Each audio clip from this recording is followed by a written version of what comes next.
আসসালামু আলাইকুম, কেমন আছেন সবাই? আমি ভালো আছি। আজকে আমি বেড়াতে এসেছি আমার বাবার বাড়িতে। দেখেন আমার আম্মু কত বড় একটা দেশি মোরগ রেখে দিয়েছে, এটা আমাদের সবাইকে খাওয়াবে। আর মারা মনে হয় এমনই হয়, মেয়ে আসলে কোনটা থেকে কোনটা খাওয়াবে। এদিকে আমার মোরগটা জবাই করা শেষ, এদিকে পরিষ্কারও করা হয়ে যাচ্ছে। দেখেন আমি মোরগটা পরিষ্কার করে এখন একটু পুড়িয়ে নিচ্ছি, যাতে ওই পশমগুলো সব লোমগুলো পুড়ে যাবে। সুন্দর করে পুড়িয়ে নিচ্ছি, এদিকে আবার কেটে নিচ্ছে। যে মোরগটা অনেক বয়স হয়েছে তো অনেক শক্ত কাটতে, এদিকে আমার একটু কষ্টই হচ্ছে। দেখেন কত সুন্দর একটা কালার, লাল টকটকা কালার। এদিকে কাটা শেষ, এখন মাংসগুলো আমি সুন্দর করে ধুয়ে নেব। এই যে মাংসগুলো আমি সুন্দর করে ধুয়ে নিচ্ছি।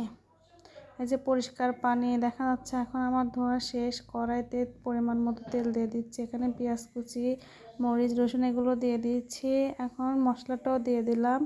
এখন মশলাটা সুন্দর করে ভালো করে কষিয়ে নিচ্ছি, যে মশলাটা সব জায়গায় ভালোভাবে মিশিয়ে যায়। মশলা কষানো শেষ, এখন মাংসগুলো আমি দিয়ে দেব।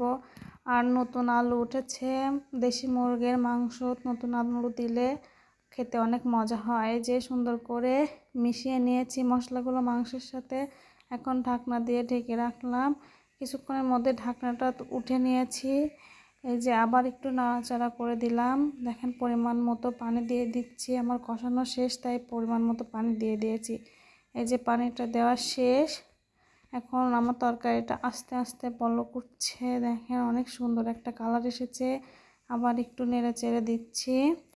আর দেশি মোরগের ঝোল অনেক মজা হয়। রান্নাটা শেষ। সবাই কমেন্টে জানাবেন কেমন হয়েছে। ধন্যবাদ।